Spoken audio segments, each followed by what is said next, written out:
Good afternoon and welcome to The Futures in Our Hands, Reclaiming Our Rivers. And thank you for coming this afternoon. So my name's Sarah Thompson. I'm the Pro-Vice-Chancellor for Research here at the University of York. But it's my real pleasure to be chairing this session this afternoon. So you were expecting a panel of 5 speakers. So let me just explain what's going to happen. We do have 5 speakers. They're just sitting in the front chairs at the moment. A couple of my colleagues are going to give us a provocation to start with. Then we're going to hear from our 5 speakers. We'll have some panel discussion, and then the floor will be open to you. So without further ado, I'm going to invite my colleagues to come and introduce themselves and give their provocation. Down now. Yeah, may as well. Thanks, Sarah. Good afternoon, everybody. I'm Alistair Boxall. I'm Professor of Environmental Science here at the university. And I also lead the EcoMix project, which is a NERC-funded project looking at chemicals in Yorkshire's rivers. Hi, I'm William Joshua Templeton. I'm a photographer and an artist, and I tell positive stories around the environment with a special focus on all things related to water. So Alistair and I are going to take you on a 10-minute journey, guiding you through all things that are the EcoMix study and the subsequent Confluence for Change exhibition. So I never grew up by the sea, so I was always drawn to these magical blue spaces we call rivers. They're a place for play, celebration, love. They provide remedy for illness, both mental and physical. They provide power, water, and food. I can't overstate how important rivers really, really are. To give you a quick fact, 75% of all cities in the world astride rivers. I live down in Devon, and I thought I had it lucky. We have beautiful rivers like the Exe, the Dart, the one of my favourites, runs through this ancient portion of ancient woodland. But if you live in Yorkshire, which I imagine a lot of you here might, you really are blessed. On your doorstep, you have some of the most beautiful rivers, the Calder, the Wharfe, the Sheaf. Yeah, in every one of those rivers, every day, every week, every year, there's something invisible happening. And it's not sewage, it's not plastics, it's something that you can't smell, it's something that you can't see. It's the mixtures of chemicals that we use in our daily lives. So things like metformin, used by people who are on type 2 diabetes medicines. When they're taken, they're excreted by the patient into the wastewater treatment system. They're not removed, they go out into the rivers. Pesticides that are washed into the rivers when it rains. The flea treatments that you might use on your cats and dogs. And then the tyre additives that will have been released as you came here today from your tyres onto the road surface. And when it next rains, they're going to be washed down the drains out into the nearest river. These things are a cocktail of chemicals. It's a cocktail that we didn't really design like we do a cocktail that we drink, but it's a cocktail that we should be worried about. And this is what we're looking at in the EcoMix project. So, it seems poignant to explain what the EcoMix project was. Alistair and his team sampled 19 locations across Yorkshire using autosamplers, which took samples of the river water every 6 hours. This water was then taken to the lab and analysed for 52 chemicals. It was also used to see how these chemicals affected aquatic life, well, the marine biology of the rivers. Things like algae and invertebrates, to better understand how the chemicals affect the ecology. And it was a real team effort. So Angie, who I think is sitting at the back of the room, would every week, every Tuesday and Wednesday, hop into a car and drive all the way around Yorkshire, collecting water from the autosamplers. Rick Batterby, on the far side there, Rick is a fellow of the Royal Society. He was instrumental in helping us design the monitoring work that we did on the River Wharfe. And then we had a whole group of citizen scientists, so people like Martin, nearest to me there. So Martin is a Sheffield River Ranger. He is one of the citizen scientists that gave their time, their knowledge, and sometimes their back gardens that allowed us to deploy these autosamplers and run the autosamplers and measure the chemical pulse of Yorkshire. You might be wondering how I came to join a team of scientists 300 miles away from my home. A few years ago, I made a photo book, which was published and called Ways and Means, and it also focused on river pollution. And Alistair bought 3 copies, which was 2 more copies than anyone else had bought in the history of the book. So I thought it poignant that I'd contact him and check there wasn't a mistake. We got chatting, and obviously got on, and we quickly forged a direction for what would become the Confluence of Change exhibition. The idea was to take the powerful data that the Economic study had collected and visualize it, making the invisible world of chemicals visible, taking the science and turning it into art, making something that was relatable, digestible, and hopefully inspiring. So you're probably asking, what did the science show?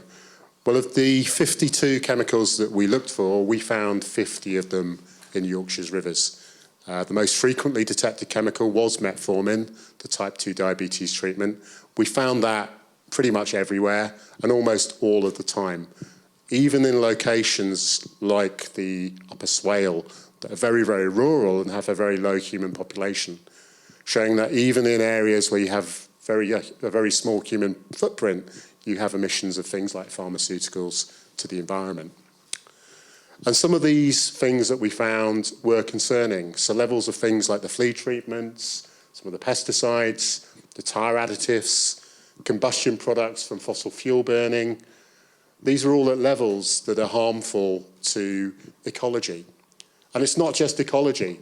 The antibiotics were at levels that we think will select for resistance in bacteria. In 2019, antimicrobial resistance killed 1.2 million people globally, and we're beginning to recognise that rivers are probably contributing to that crisis. When I looked under the Ecomix hood, as it were, I was met with thousands of data points, tables, graphs galore, which was slightly overwhelming, but luckily I had Alistair on side to help take me through it. So my challenge was how to turn this beautiful data set into something that someone like myself can understand, digest, and share. So we're just going to show you a little teaser now to give you an idea of some of the work that we have made for the exhibition. It's a short film that was developed by Alistair, George, and myself, and it focuses on the chemical pulse of the River Calder in Wakefield over the period of 1 year. The colour and sound reflect the changes in the chemical data and make the invisible flow both audible and visual.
in case you're wondering what those last sounds were, they're hydrophone recordings of some of the monitoring sites. But I think you'll agree that was a really beautiful piece of film that George and Will developed. But I think you'll also agree it's a little bit depressing. It shows how rivers like the Calder are exposed continuously to chemicals, and it's a cocktail of chemicals, and the cocktail is continuously changing. But there are solutions, and I think there is hope. So if we think of Ilkley, at Ilkley, Yorkshire Water are just constructing a new wetland treatment system, which will come online later next year. And when it comes online, it should be a real example of how we can use nature-based solutions to clean up some of these problems. The Yorkshire Dales Rivers Trust in the north of the Dales are looking at how we can use phytoremediation to clean up some of the problems from the legacy mining activities, immobilising and extracting metals from the old spoil heaps. And then you too can play a role. So if you have unused medicines, rather than flush them down the toilet, take them back to the pharmacist will dispose of them properly. Or if you have a dog or a cat, think about the flea treatments. And if you do have to use the flea treatments, keep your dog from swimming in the water for a few weeks following the application of that treatment. Because one single flea treatment can wipe out the invertebrates in a very large volume of water. So look, the solutions are there. What we really need is the will to actually execute them. That needs to be done at scale, systematically and fast. I hope that this exhibition encourages you to engage with your local rivers, to walk your dog on its banks, picnic with your family and friends, swim in its waters, row a boat across its surface, join your local river group, write to your MP and voice your opinion. The more time that we spend with rivers, the more that we're going to appreciate the gift that they truly are. The more that we appreciate something, the more that we love it. In my experience, the more that I love something, the more I care for it. Yeah, I think. And when we worked with the Festival of Ideas team to develop this event and the exhibition, our hope was that actually it would result in change. And our hope is that the discussions this afternoon will actually make a difference. And we're really looking forward to hearing the panel's ideas. But we've got 4 questions that we would like to ask the panel, or challenges to the panel. The first one is, this is a complex problem.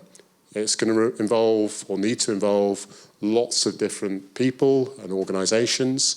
It's going to need to involve governments, regulators, farmers, the health service, but also the public. So how do we develop the coalitions to clean up our rivers? Secondly, the public debate at the moment tends to focus on sewage and plastics. They're always in the news. Chemicals, no one really talks about. So how do we extend the debate while maintaining the enthusiasm that's already there to actually extend the debate to beyond plastics and sewage? Thirdly, when I talk to some people and I talk about chemicals in the environment, I'm told, no, it's going to cost too much. It's going to cost billions of pounds. But what are the costs of not doing anything? But also, what are the benefits? I'm an optimist, and I think there will be economic benefits in the innovations that could occur. Innovations in things like green chemistry, in new treatment technologies, in sustainable farming, that actually could help the nation become a world leader in green economies. And then finally, and this is what I am hoping to achieve before I die, is what would a non-toxic Yorkshire look like? So what should the ambition be? And how do we get there to protect the rivers for generations to come. I just want to quickly say thank you to Alistair for inviting me to be part of this project and for all of the amazing work that you do for rivers and will continue to do until you make a non-toxic Yorkshire and world, hopefully. But for the rest of you, I would like to invite you to come and see the exhibition Confidence for Change. It's on until the 12th of June, and it's open every day from 11 a.m. to 4 p.m. in the aptly named Sliding Water Gallery on Marygate. So, yes, hopefully we will see you there. And it's over to the panel, and I really look forward to hearing everything you have to share.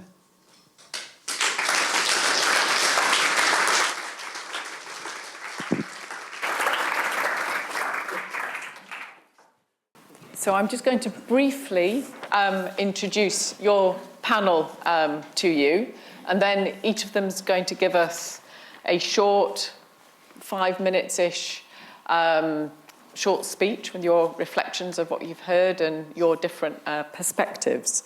So we have the Head of Partnerships and Sustainability at Yorkshire Water, Adam Ashman, award-winning author, biologist, naturalist and campaigner, Dr. Amy Jane Beer, eminent ecologist, Vice-President of RSPB and a past President of the British Ecological Society and the Yorkshire Wildlife Trust, Sir John Lawton, Member of Parliament, our Member of Parliament, Rachael Maskell, and the CEO of the Yorkshire Dales Rivers Trust, Marie Taylor. So that is the panel that we have. And I think from that, even that brief introduction, you can see that we're set up for a really interesting discussion. Okay, Adam, I think you're up first. That will work. It will work. It Perfect. will work. Have faith. Great start. Thank you. Yeah, and thank you, Will and Alistair. So really enjoyed the introduction there. So before I get into this, I just wanted to get a quick show of hands. Who here has travelled more than 50 miles, more than 50 miles to get here today? Pop your hand up. Okay, I think you're going to win this, Will. Has anyone travelled more than 100 miles? Oh, we've got a few. Okay, wow, that's impressive, crikey. Yeah, I grew up in the North Pennines, so a little village roughly 100 miles from here. And it was in an era before Wi-Fi, although the internet had arrived. We had a house phone, it sat on a little table in the hall, so you had to go down the hall if you wanted to use the phone. Fun for me, it was getting out and about, so I'd go out running, I'd go out cycling, walking, with my dad in our local environment, and he was a teacher and a mountain guide, so we enjoyed spending our time outside in the great outdoors, talking about the local environment, the local habitat of the Allen Valley where we lived.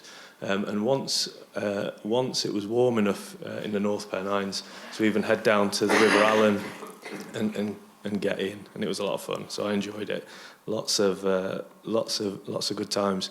That's where my passion for the environment really took hold. And when I went to school, I was lucky because the teachers actually supported and helped encourage that passion for outdoors and the environment. And it set me off on a pathway and a career through university, and I knew I wanted to work in an industry that helped look after our environment.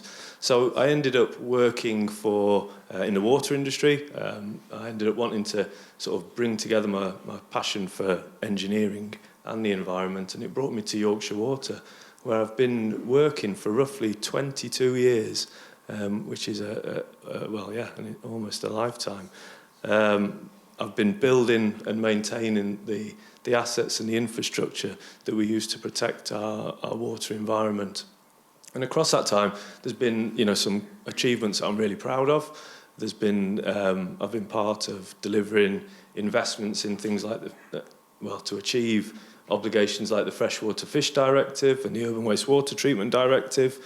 But at the same time, there's been I've seen the devastating impact when we don't get things right, and that's been challenging for me. More recently, as we came out of the COVID pandemic, there was the sort of emotional awakening really, and the challenging time of seeing that some of our assets weren't delivering to the levels of performance that they needed to. And it was at that time that I decided to make a change in my career. So I decided I was going to move away from building and maintaining, and I was going to get into the team that actually designed the improvements that needed to be made. So that's what I did. And the plans that we built throughout 2022 and 2024, they're now being delivered, which is great. There's new infrastructure that's going to actually help improve the way the environment, the way we impact the environment. But that move also gave me some new perspectives on the challenges that our water environment is facing. I now look after a team of people who partner with other organisations in and around the county that are trying to manage risk associated with water. And just to give you a couple of examples of what that means, so part of my team look after they sort of manage partnerships with people who are helping to improve the quality of our land. So that's to ensure that we, reduce the flow of chemicals and fertilisers from things like peatland and then agricultural land into our reservoirs and rivers. And that's important, obviously, because it helps improve the river water quality, and that then creates benefit for when we abstract water for drinking.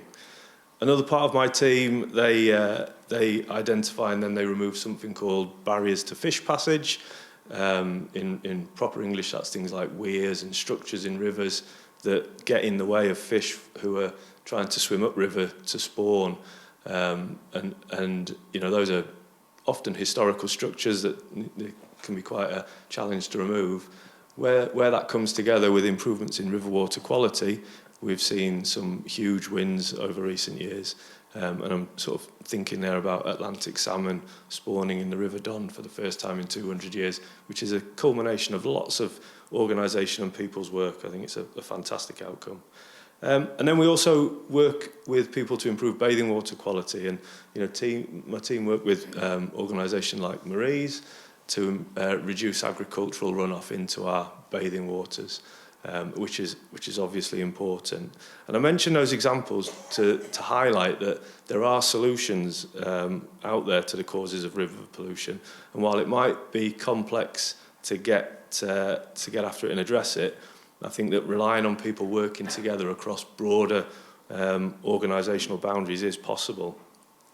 That work's also introduced me to new groups of people. So people who are working to understand those sources of river pollution. And it was at a water quality event in Ilkley a couple of years ago that I first met Alistair and started to learn about the Ecomix project and the work that he and his team have been doing. And I think we are incredibly lucky to have that information and knowledge highlighting the challenges that we now face, as it allows us to understand the sources and then start to develop the solutions on a very individual and specific basis. And I think it is really important that we tackle all of those sources. And to do that, I think there's two tools that I wanted to highlight, and I know we're going to get into a discussion about it. But firstly, I think we need to improve the visibility of the problem. So, getting more information about the scale of the challenge and specifically where. I think the Confluence for Change and the work that Alistair and Will have done to bring together the science and that, the fantastic imagery and visual work, I think that's a great way to really make that visible to people. There's a lot of work going on to gather information about the impact on the environment and on the water environment, but I think we've got to find a way to bring all of that information and data together. So whether it's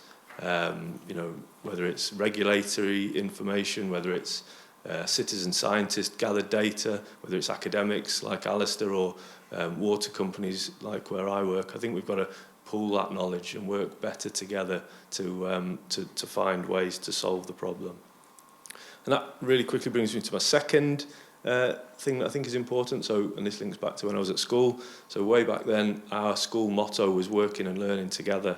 And I think that our best chance of solving complex challenges like the ones that we're seeing here today is to have open and informed discussions about those issues, and then work together across boundaries, organisational boundaries, whichever boundaries, to develop solutions without blame, without division, focusing on how we solve the problem. Yeah, we all live here, except for you, Will. We've travelled quite a long way, but you're welcome to be here. And we all have a part to play in solving the problem. So, yeah, that would be my pitch. Thank you. Thank you.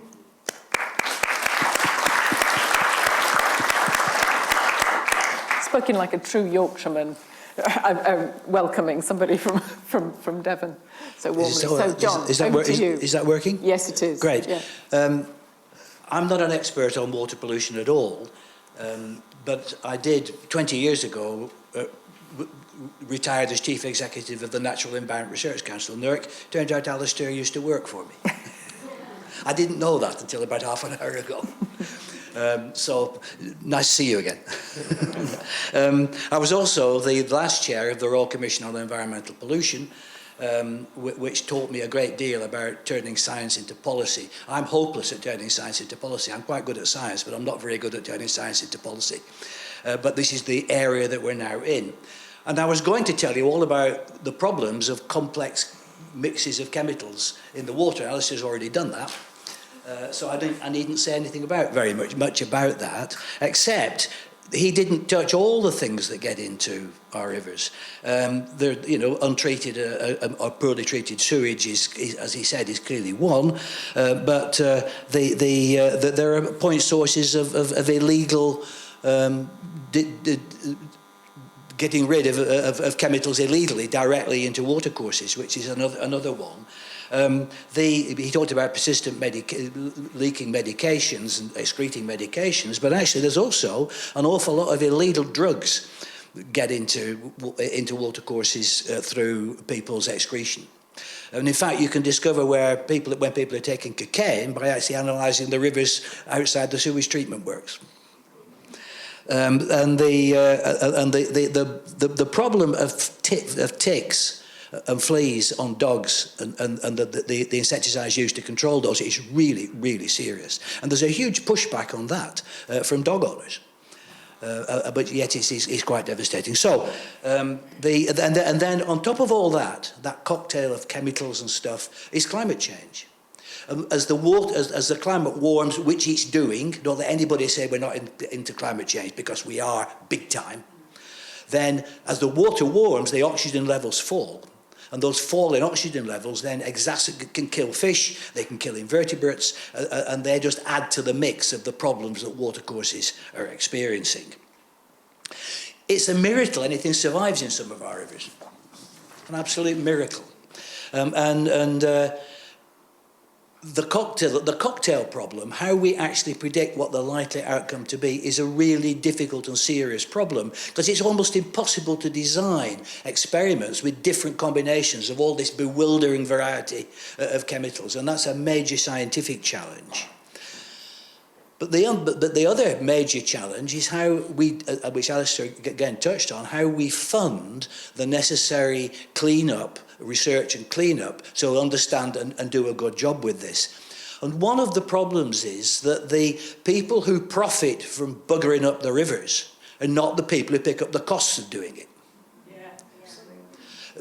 Which is a very simple, the Nobel Prize-winning economist Partha Dasgupta pointed this out. It's a fundamental problem in society.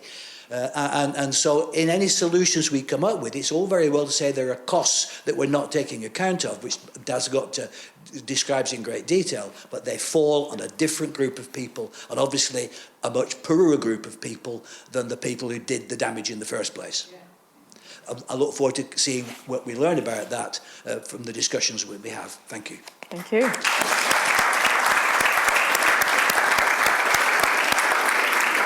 Yep, Amy's next. Amy Jane, sorry. No, Amy's fine. Well, actually, my name is Amy Jane Beer, but today I'm also Jenny Greenteeth, or Ginny for the Lancastrian in the room. Amy is a biologist and a writer. Jenny is a river hag, a grindilo, a capricious creature dredged from the sludge and the weeds of Yorkshire rivers and Lancashire rivers. Jenny and her kind were born long ago in the starry cave of human imagination. And they came with an important message, that the river is alive, that the river has many moods, beautiful and dangerous, generous and cruel, and that above all, the river deserves respect. We've made a mistake treating Jenny as a story, as something whimsical. Jenny is the river. Jenny is a reminder to pay attention, to think before we act, to take your time before your time runs out, because it will. So how is it that Amy and Jenny are in the same body here today? The connection has quite a lot to do with my background as a biologist and a writer, and with having spent years researching and writing a book on rivers and several more years campaigning for them.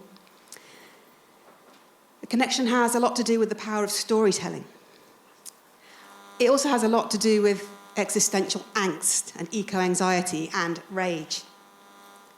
As the late, great, exquisite poet Mary Oliver said, "Tell me about despair, yours, and I will tell you mine." So mine, Amy's, my despair is grief and confusion. For the last 2 or 3 years, I've been battling the deteriorating process of brain fog, memory loss, joint pain associated with perimenopause, and a flourishing of the neurodivergent traits I thought I'd left behind in my teenage years. The estrogen years allowed me to mask them, and now they're back. Then last year, 3 days before Christmas, I lost my sister to a cancer that killed her in 3.5 weeks. It was so ferocious, she died before it was even properly diagnosed. Then in February, I had cancer surgery myself. So those are my despairs, those are my griefs, those are my trials. You'll have your own, all of you, no doubt, and your own way of dealing with them. Mine is to put myself in the river. And I know what that does for my mental health, my physical health. Science agrees with me. Access to this natural health service is keeping people out of the National Health Service. And as the world heats up, we need it even more. People who suffer most in extreme heat are those living in poor or maladapted housing. They don't have access to gardens or air conditioning. The least we can do is make sure they've got somewhere to go for a dip. Yorkshire Water, unfortunately, refuses to countenance the idea of swimming in their clean reservoirs while pumping filth into our rivers and onto our beaches. They're trying to ban us from doing one of the best things that we can do for our own health. And they're doing so in a paternalistic and authoritarian way that is absolutely white. It's just white noise to the younger generation. And it is literal rage bait to a menopausal woman. During the hottest May on record, the Peak District National Park told their social media followers that there was nowhere in the park where they were permitted to swim. The Peak District, our first national park, the epicentre of the English land rights movement, home of the Kinder trespass. Now shilling for private landowners and corporate interests and using public safety as a pretext. That post, I have to say, raised an absolute tidal wave of protest and was taken down, replaced with one that was slightly less inflammatory, but still with the same overarching message that swimming is far too risky to be allowed. It's bullshit. Every death in our waterways is a tragedy. But those deaths are wildly skewed towards men, older ones with other health issues, young ones where alcohol and drugs and peer pressure are exacerbating factors. The next group of children, Let's address the social norms and the lack of education that are at the root of those awful statistics. Prohibition does not work. Prohibition never does when it's unjust. People are going to swim. 7 million people in Britain swam wild at some point last year. 70% of the regulars are women. Most of them, or a lot of them, are women of a certain age. And I have to say, women with zero fucks to give. Radicalise them at your peril. Every school child in England is supposed to have swimming lessons. And yet this is failing so badly that if a boat sank on the Ouse today and 100 10-year-olds fell in the river, we would expect 30 of them not to make it to the bank. So teach them to swim, and not just in a warm pool. Teach them and their parents about cold shock, about swim failure, about floating to live, about how to help someone in difficulty without endangering yourself. Make sure everyone has somewhere safe to learn, rather than having to go and do it furtively or waiting until you're so desperate on a sweltering day that you just go and throw yourself in. Scottish rivers, Scottish lochs, Scottish reservoirs are open access. Cross the channel and you will find hundreds of swim spots with welcoming infrastructure. You'll find swimmers by the thousand in the city rivers of Berlin and Paris and Zurich, and even in the canals of Copenhagen, the canals of Bruges.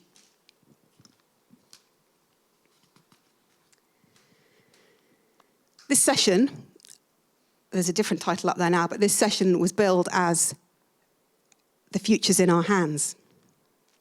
Is it? When we have no choice about where we buy our water services, when regulation is hamstrung by policy that's dictated not by science or social justice, but by vested interests and neoliberal ideology, when we have a right of access, a legal right of access to just 4% of English rivers. Perhaps there's a reason some of these vested interests don't like swimmers. We are, of course, in the vanguard of whistleblowing the state of our rivers. I have two glorious conspirators here from the Use It or Lose It campaign. Maybe you should just stand up, ladies, and in your E. coli glory. So the second part of the title of today's event was Reclaiming Our Rivers, and to that I say, hell yes, it's about time. Time we reclaimed the right to swim, the right to connect, the right to care, the right to recognise our power as guardians, and to insist on river quality that is, at the very least, swimmable, because everything benefits from that. But let's also reclaim rights for the rivers themselves. Rights are given to corporations and to brands, so why not to the entities on which that those corporations extract from and that we all depend on? Last week, the Avon Gui, the River Wye, was granted rights throughout her whole catchment. The Wye is part of the 4% of rivers that we do have access to, and this means she has a community of care that was standing by, ready to act and come to her aid. River guardianship there is ahead of the national curve. The River Wye now has, thanks to this charter, the right to flow and to perform natural functions, the right to biodiversity, the right to be free from pollution, the right to be supported by a healthy catchment, the right to regenerate, and the right to representation. Every river should have those rights. We need to understand there is nothing we do, nothing we consume, nothing we make that doesn't come from nature and impact on nature. We need to understand that rivers literally run through us. We are nature. Like Jenny, we are the river. Let's start looking after ourselves.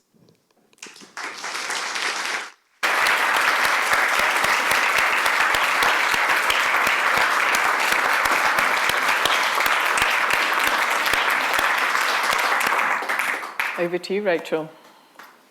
So when I walk in the hills, I see the pebbles through the glistening pure water, and I love to bend down and take a scoop to refresh myself. I know that our water is incredibly pure, it's clear and it's safe. Yet these very tributaries turn into toxic concoctions by the time they reach our city to cause people to seek emergency care. It isn't new and it isn't necessary. As a young person, we would do litter picks on the beach, and I wondered why there was so much sanitary waste. But we knew that the water sanitation system built in Victoria, Britain, to prevent the rise of disease was failing to such an extent that our rivers were turning into sewers and our oceans into cesspits, spreading disease. In 2015, in York, the Boxing Day floods washed this sewage into the front rooms of our residents' homes. It destroyed people's homes and also precious memories. A decade on, we have returned to be the dirty man of Europe, and our rivers leave a stain and shame. I want the Ouse, the second most polluted river in the country, and the Foss, which has the highest levels of pharmaceuticals, to be pure streams of water again, full of life and biodiversity. Only 18% of our rivers reach an acceptable standard. We deserve better. And as the privatised water industry has focused on its shareholder profits and seven-figure bonuses, as our water bills have risen, it is time we took back water and rebuilt the sanitation networks to keep our rivers clean and people safe.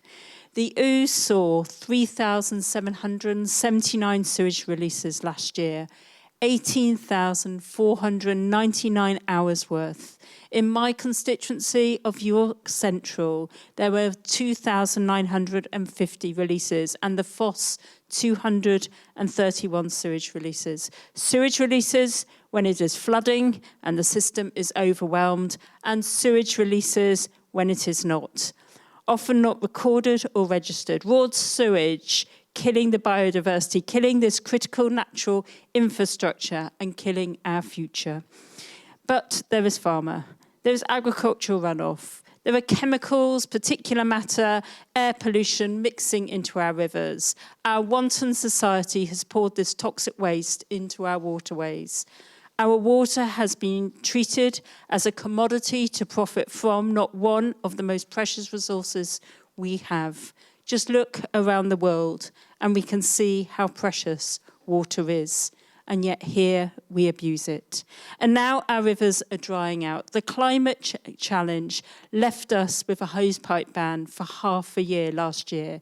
The infrastructure not there, as grouse moor shooting and farming has been allowed to run to speed the runoff, and burning has ruined the infrastructure to hold water.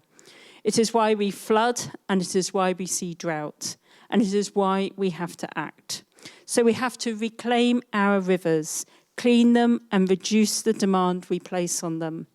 I want the Ouse and the Foss to be rewired. If the Ouse is the most polluted river of Yorkshire Water, that Yorkshire Water has responsibility for, it must be the most urgent project to clean it up.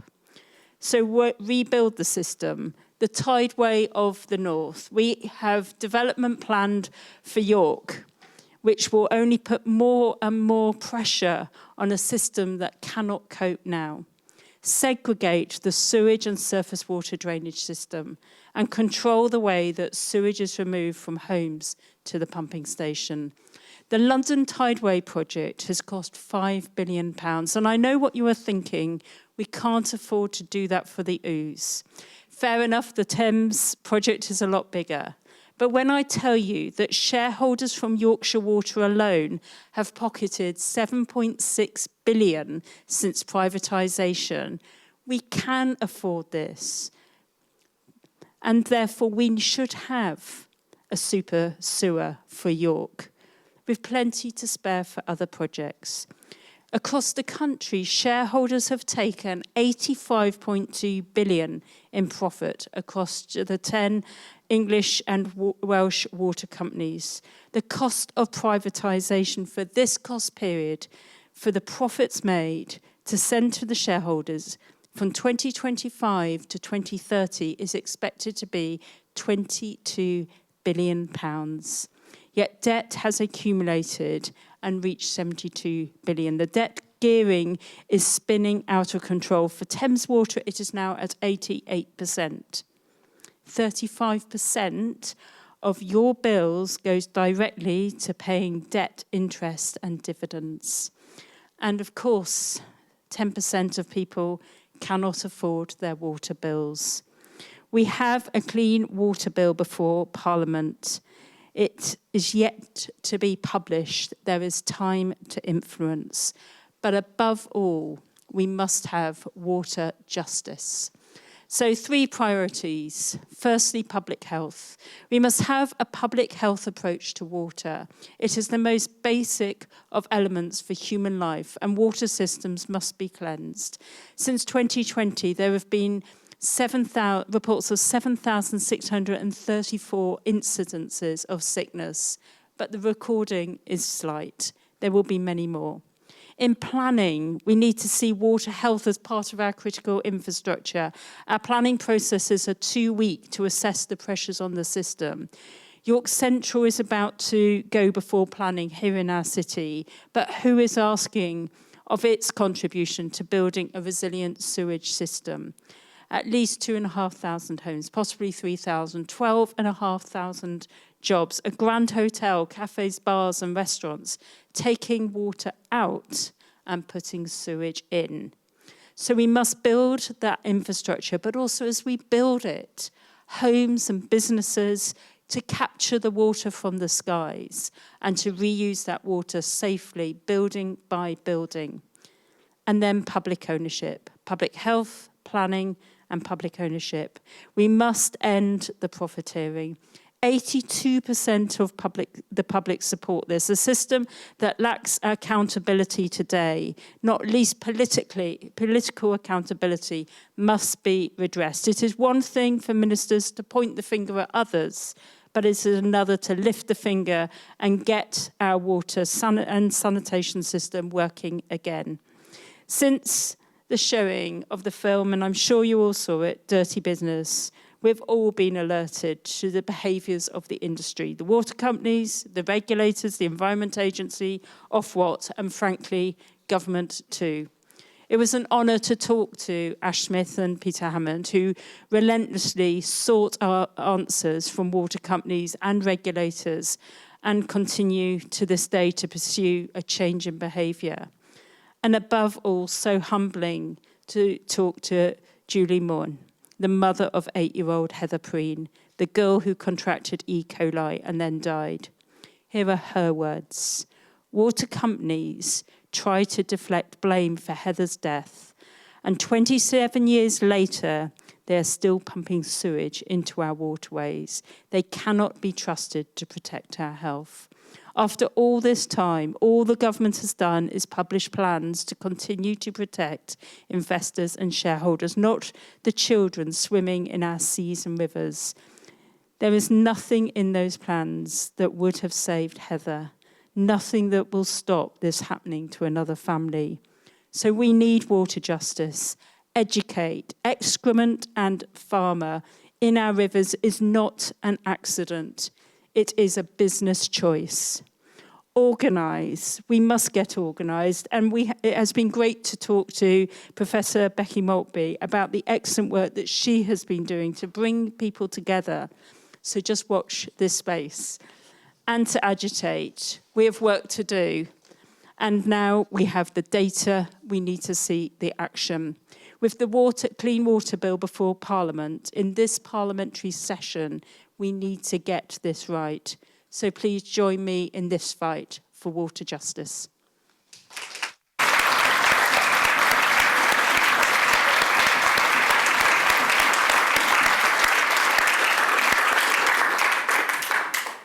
And Marie.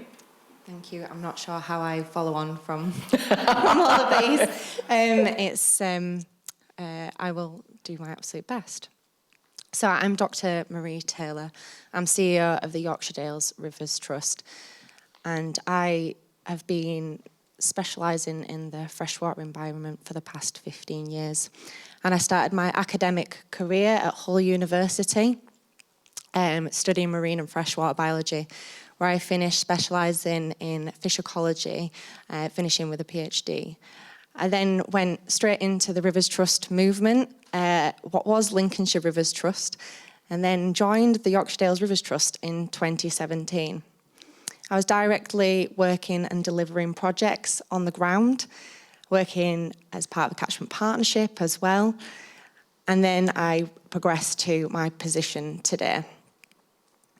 And I'm really proud of my team. I've grown the trust from a few members up to a team of 17, and they're doing an absolutely fantastic job. And what I've aimed to do is take us from that opportunistic delivery, chasing that funding, to try and get us to a point where we're now able to deliver more strategically, and where the catchments, the river catchments in which we work on, where they need the most attention. So we cover the Swale, the Ure, the Nid, the Ouse and the Wharfe. So it's a rather big patch for a small team. And I would say that there are probably three main strands to our work. So there's the education and engagement work in which we do.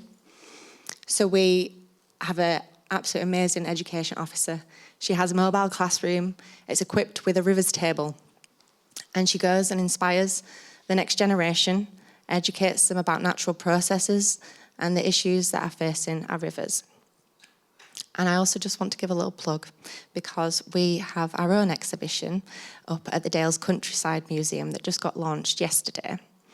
And it's absolutely fantastic. So I do encourage you to go and see that, and it's running until the 27th of September. As part of the education engagement programme, we have a group of volunteers that are led by Jenny. She is doing a fantastic job, and they are doing things like removing invasive plant species within our catchment, as well as she leads the riverfly monitoring scheme as well, training up a team of volunteers to monitor our waterways. Then we have our catchment partnerships, so bringing together a number of organisations and also supporting community ideas, making those ideas turn into projects.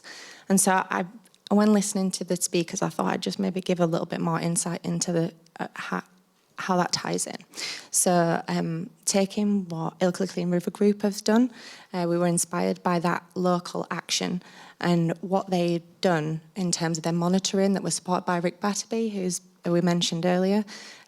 We spanned that across the whole of the Wharfe, and this was in 2020, so that was really challenging given the fact of all the restrictions that we had, but we managed to get a team of volunteers out and sampling across the whole of the Wharfe, which is about 60 kilometres.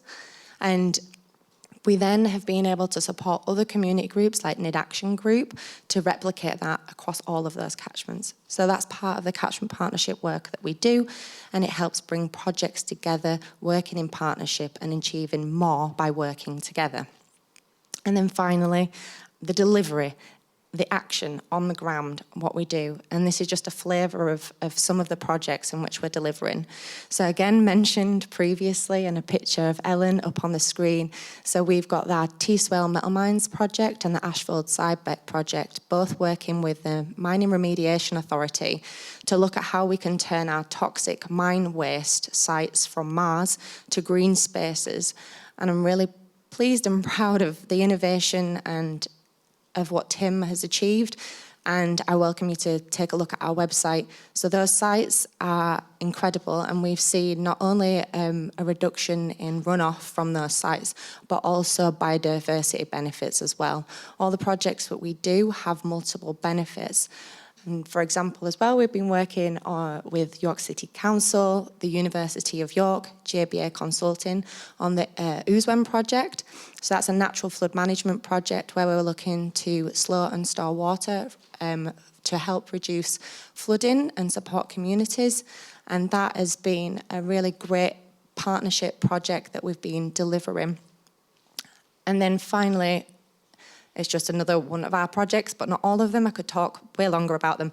But again, Adam's picked up on it as part of the Great Yorkshire Rivers project. We've got Kate, who joined us 6 months ago, and we're starting to tackle and remove barriers to fish migration to help improve natural processes of our rivers as well.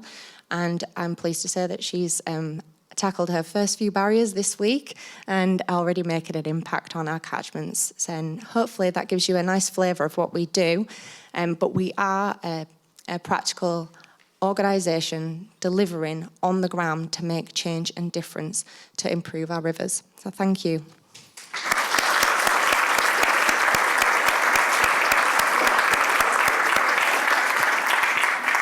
Right.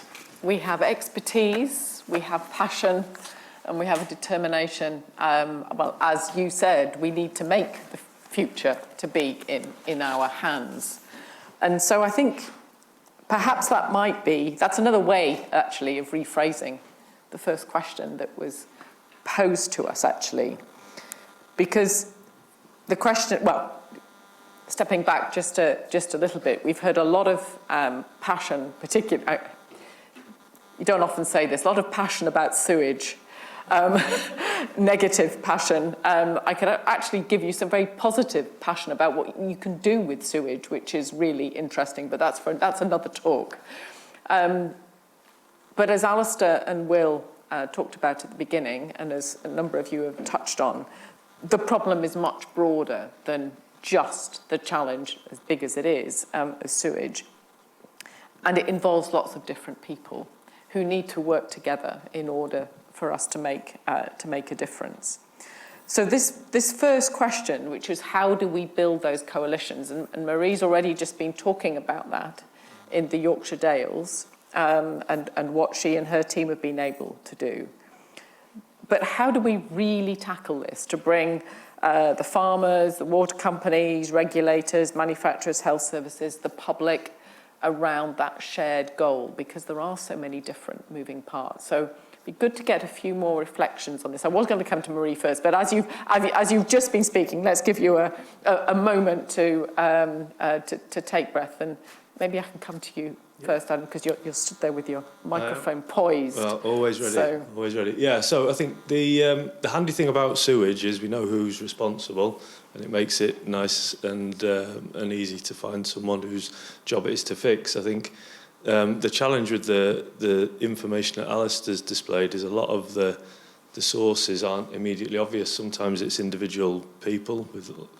The first time I heard about the flea and tick medication and the impact that can have, it blew my mind. So yeah, I've got a dog of my own, and it certainly did change the way we approach things.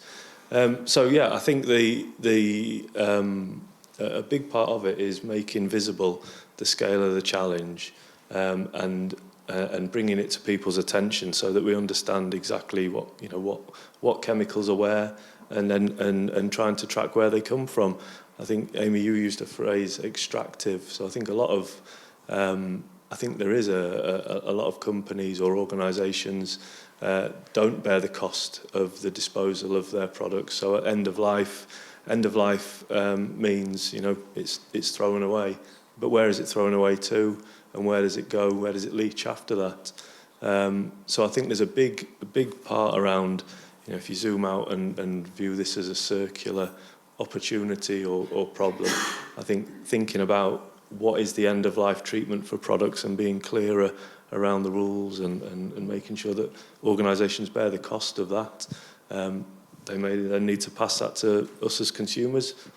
That's fine. That's the way it works. At least we've paid for the disposal of whatever that is. Thank you. So maybe, Rachel, I could come to you, because this is partly about how do we bring all of those different parts together in order to really work together to tackle this in a coordinated way. Have you any thoughts on? Well, there's two elements which are on my mind. Is first of all, in this parliamentary session, we have got legislation, and we've got to be organised about ensuring that we get all we can out of that legislation, because if we haven't got the regulatory framework to be able to steer us into the right place, then we've missed the boat, we've missed that opportunity. So I think it is really important that we convene and organise around the elements we need to see in the legislation, and to then target, as we do, at particular points. Obviously, there's the drafting stage, and it's got to go beyond what Cunliffe was recommending, far beyond that. It was a business interest report. It wasn't in a water justice interest. And then we obviously will steer that through those processes. But it's got to be about community. This is our water. It doesn't belong to a company, it belongs to us, and we have to reclaim that. And therefore, we've got to start with community organising, getting our communities engaged with the stuff that comes out of their taps, but also the stuff that they're paying for, heavily paying for, on an annual basis. And that's why I think gathering community and all agencies humbly coming to listen to the community, getting, of course, the academics in the room, the evidence in the room, but it is the job of the water companies and the regulators to sit and listen to what the community want, as opposed to being told what is possible and what is not possible. And I think organisations like the River Trust do incredible work at bringing that coalition together to be able to drive us forward. And that's what we need to see here in our city to take us into this next step. John. But when I knew what the questions were, a lot of the stuff I do at the moment involves groups of people from very different walks of life working together, farmers, landowners, in the Upper Tees Swale area. And it's fine if those different groups can identify a place where they can all make a difference. The problem with rivers is the stuff ends up 10 miles away. The damage is not where it started. And that's a real challenge for getting the kind of cohesive community actions that we need and can get. We can do it locally, but because it goes down the river, it's a really hard problem. And I don't know what to do about it. Amy Jane. What can be done is let us in. Give us access. We have so little access to our rivers legally. So much of the citizen science that's been done, the campaigning that's been done, led by swimmers, by paddlers, by anglers. Those are people that know and love the river. They're the ones that noticed first when something was going terribly, terribly wrong. And yet most of them, the actions they're taking to test the water, to get in there, they're trespassing to do it. That's a ridiculous situation. The rivers should belong to all of us. Well, not belong to us in terms of ownership, but we should all feel that we belong enough to be able to go and take that kind of action. So that's one for the policymakers and the legislators. Give us a right to access our rivers. And the rest of our countryside as well, while you're at it, please. But in the name of Wild Service is this concept of what happens when we get to know a place. As Will said, you can't care for a place you don't love, and you can't love it if you don't know it. So let us in. Marie, have you any perspectives? Because you've been at the sharp end of doing this. So I think, as it's been said, everyone has a part to play. And in terms of the partnerships, that's really important. So from the activists to ourselves to the water company, every individual within it, there are passionate individuals that want to make a difference. And being part of those organisations or part of those communities, they can all each make an impact by working together, and it's finding that common ground. You know, you said this about the challenges with you've got one group and another group, but we all have a common ground, and that's to make a difference and improve our rivers. So let's all come together on that one thing, and we might have differences, but let's focus on action and making a change together. And that was one of our main points. That was the other one. So it's coming actually to the Yorkshire Wildlife Trust and their point around the local action. And if we're all doing that local action everywhere, then bit by bit, we'll collectively scale up and make that change across all the catchment, if we all care. And then Amy was mentioning to me just before we kicked off, coming together, all those groups coming together and having and the ability to share how you're all taking action, learning from each other, what makes a difference, what actually didn't work. So then you're not all making the same mistakes. And that, again, is for us too, with the Rivers Trust movement. We talk to people down, in the south and the north, and we all learn from each other. So I think we all just need to keep talking, communicating, and finding that common ground. So, talking about communicating, if we move on to sort of the next question, which is about widening the debate out. And so, clearly the awareness of both plastics and sewage is really high. And I mean, that was clear from the way in which you all spoke, from the reaction in the audience. You know, that's really visible now. And, you know, we all think we know how to fix it. And, you know, a lot of that comes down to water companies and many other parts of it. But the provocation that we had from Alistair and Will about the chemicals in our rivers is not as well known, it's not as visible, it's not as well understood, and it involves a much wider group of people. So how do we widen that debate out without losing the engagement, which is really, you know, which is still a good thing to have? So interested to hear some perspectives. And Amy, you look like you're ready. And I was going to come to you first anyway, so go on. So again, it's sort of, as Maria was saying, it is about communication between groups and having kind of, cheerleaders is the wrong word, I can't think of the right word at the moment, but people who will, people with a profile and people who are connected to different demographics and getting them to tell the story, because the pet flea treatments are a classic case. You know, I probably heard about that 5 years ago, and I was horrified because I thought, why don't I know this? I'm a biologist, I'm a conservationist, I'm a dog owner. Why didn't I know this? And yet, even now, it's taken 5 years for it the profile of that issue to rise up and up into people's consciousness. But you get the right kind of people talking about it, particularly people that have access to the media and have a platform, and people who are directly affected. You know, in the case of dogs, it was, you know, celebrity dog owners would tweet about it, and suddenly tens more thousands, even millions of people knew about the problem. So the same is true here. I think that's somewhere that we could go, because these are startling things, and they're also things that people are shocked to learn. I mean, I don't have type 2 diabetes, and that must be bad enough. But then to know that your treatment is having this effect on rivers, I mean, it's a bit shit, isn't it?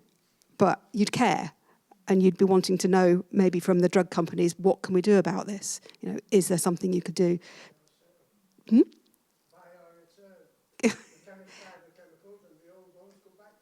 Yeah, absolutely. Yes, there are things we could do. But yes, it is communication and making sure you've got those people who have, you know, a platform and are willing to use it for something good. Rachel? We put health warnings on packaging, don't we? But why aren't we putting river health warnings on packaging? Really simple measures could make such a difference, so that people who are users of different pharmaceutical products can know that. But get upstream and to the source, and to hardwire that into some of the responsibilities of pharma companies. The government have just signed this incredible deal with Big Pharma, which is going to cost £35 billion over the next decade. Within that, we could be absolutely stipulating the responsibilities on pharma companies to develop the drugs which aren't going to cause such harm into our river sources as well. So I think there are things that we can do if we see that joined up connection between different sectors and different interests, and that's what government really needs to be focused on.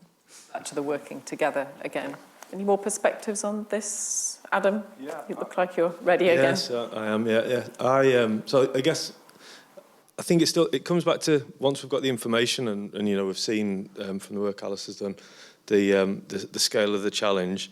I think there's something about, so we do already know the products that cause harm. You know, there are labels on things like paint tins and those little red diamonds that have the toxic for the water environment logo on, but yet you still see paint's been tipped down drains and surface water drains. So there's that piece around education, I think, is really important. You know, helping people understand the impact they've had. I think there's more to do around understanding the harm. So, you know, if a chemical is present, is it present at a level that causes harm? And if it is, then it's a prioritised chemical that we've got to get after. And I think that's where the urgency comes in. You know, there are things that we've talked about for too long. We've been waiting too long for legislation to change, or for things like, you know, packaging rules to change. And I think we need to see that progress happen quickly, because this is an urgent problem that we need to address. I do think there is a role for bringing people together, and I love the idea of having cheerleaders, that, you know, someone who signposts the problem and that we can all get behind and galvanise. Yeah. Well, that you were reaching for ambassadors, and you got a cheerleader. Yes, ambassadors is great. Yeah, so I think that's a great concept. Somebody like water companies, you mean? Yeah, well... Just about to come to the audience, so... Yeah, I think water companies do have a really important role to play in solving the challenges. Yeah, absolutely. Well... Just one second. I'm going to come to you in just a moment. Adam, do you want to finish what you were saying, or we? Yeah, I can finish it. Yeah. Okay. I think it's. Were you wanting to add something? Right. I think it is now the audience's turn. We for some questions. We have some microphones. So who would? Gentleman at the back there got a hand up first. Just speak and there be we go. sorted. Fantastic. Yeah. My name's Drew. I'm from River Action UK. We campaign for cleaner rivers. When I was a kid, I used to love superhero cartoons, and there'd always be the evil villain with the big moustache pouring deadly things into the water supply.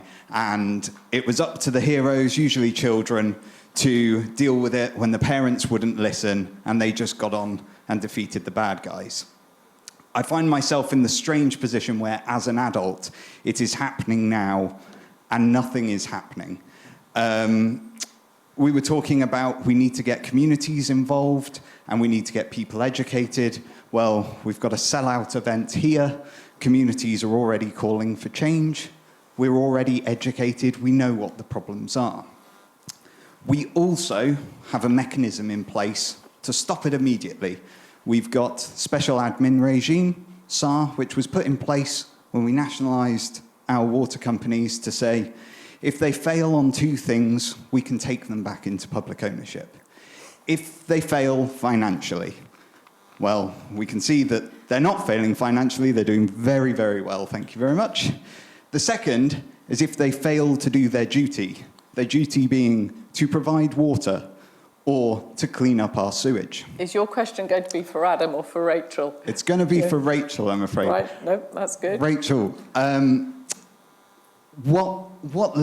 where's the limit? We can clearly see that water companies have failed to provide enough water last year with our hosepipe ban that went on deep into autumn and winter with heavy rains, and it's also failed to clean up our sewage.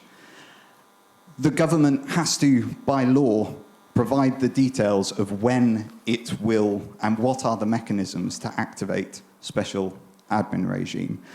Can you tell us when the government will do that so we can reclaim our water? Thank you.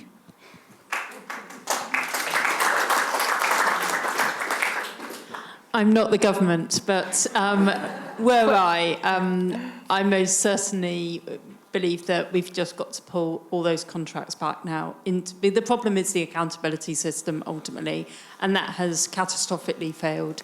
And water should be under public accountability, and the only way you can do that is to pull those contracts and have a publicly run water system. So when the government are going to do it, the current Prime Minister has said that they're not going down that line. We have a by-election in Makerfield, and there's a candidate there who said that water should be in public ownership. So I'm holding on with my fingertips for 2 weeks' time, because I think that's when we can start doing the Labour thing that we really should, and to see that water justice. Okay.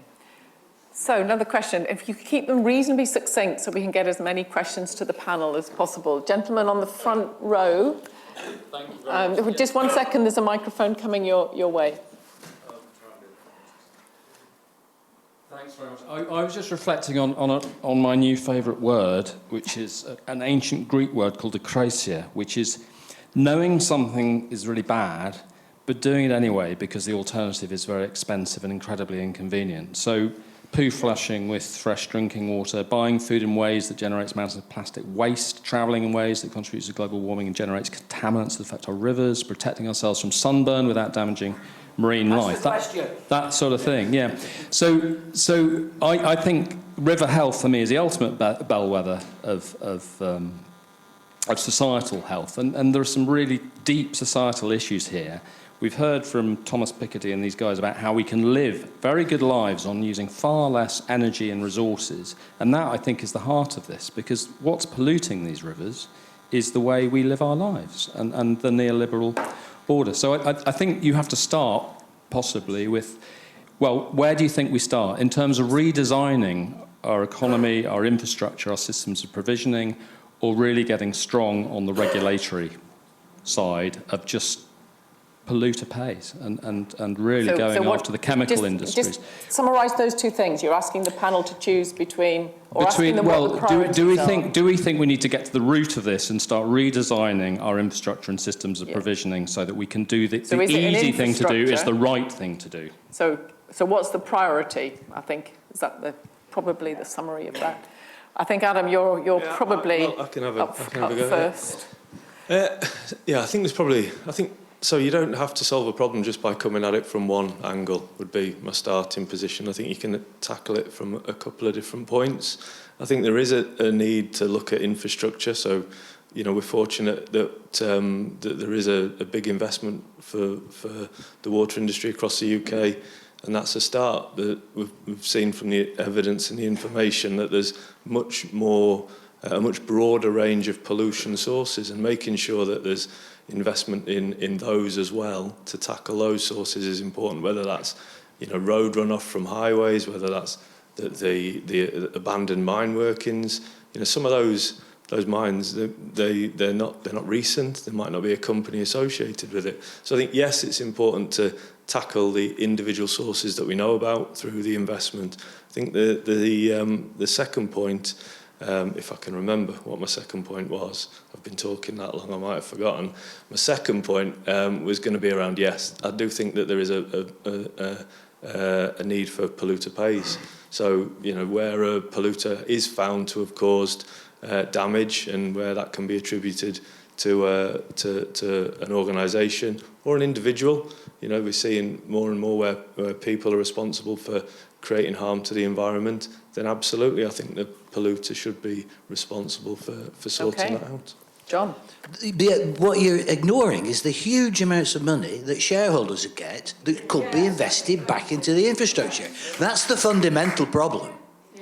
Start there. Marie? It's a big question, isn't it? And I think when it comes down to individuals, what's really hard is that how do you get other... and I'm not disputing there's a lot of people that do care, but there's a lot of people that have personal challenges, day-to-day challenges. They can't even afford their own food and pay their own bills. So how do you support those communities to care and make a change too when they've already got bigger problems? So they're working together. Personally. Point. Rachel? I think with the scale of climate change that we're seeing as well at the moment, we've got to think about how we conserve this really precious resource that we've got, and therefore making sure that we're water resilient, and as part of that, obviously ensuring that public health approach to our waterways. Amy Jane? Well, just very, very briefly, it needs to happen top down, but also bottom up, and that comes from starting with education and sharing, giving people the opportunity to learn the basics about the way everything is connected. And people are smart enough; they'll join the dots eventually, and then they put the pressure where it needs to be put. But also, they will take steps in their own lives to make changes, incremental changes often, but they do matter as well. Thank you. Okay, we've probably time for one, possibly two questions. Gentleman on the front row, and then the gentleman with his hand up, and then that's the end. Hi. Right. There's so much anger and rage about the quality of water, and yet very little has happened over the last decades. And I appreciate there's regulation coming, but even 40%, nearly 40% through this Parliament, we're still not at a draft bill stage. when do you think stuff will happen, and why has it not happened as quickly as it should do? Because it would be enormously popular with voters across the whole political spectrum. And so my question is, why so slow? I think Rachel's going to have to start on that one, and then we'll see if there's any other perspectives. Well, I mean, I alluded to it earlier. I think we're going to have a 5-year parliament in 3 years to do what Labour really needs to do to get that reparation, that catch-up after the 14 years and decades before, since water was privatised. But also, I do think what we need to really focus on is obviously that emerging science which is coming through, and to ensure that we've got that partnership between government and the scientists to ensure that we get this into the right place. But it's got to be in public hands. It's such an enormous task. The water companies have had decades now to sort this. They've failed, so we need to now move on to a different solution. Could I just Yes, I was going to ask if anyone else wanted to come back. A quick point in defence of my industry that I care about, and I work in because I care about the environment. But just to respond, Rachel, I think there's prior to privatisation, there was, the wastewater industry was not in a great state in terms of assets, infrastructure.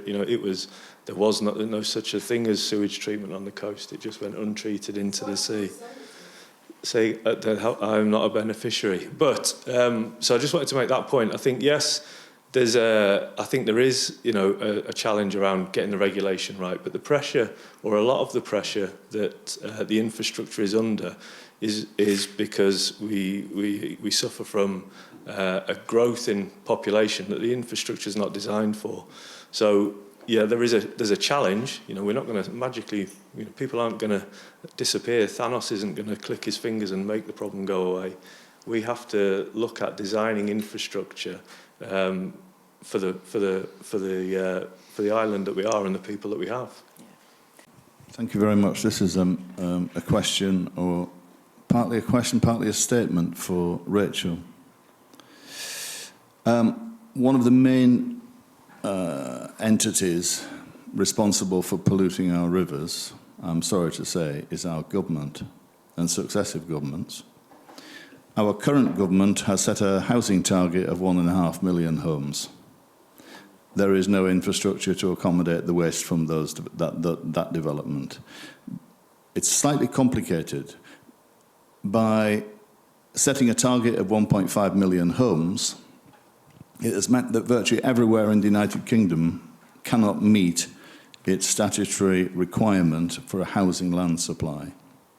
That means that very important safeguards in the National Planning Policy Framework fall away, which means what the government has actually done is open the housing development market to speculative developments that almost no planning authority can actually prevent going ahead.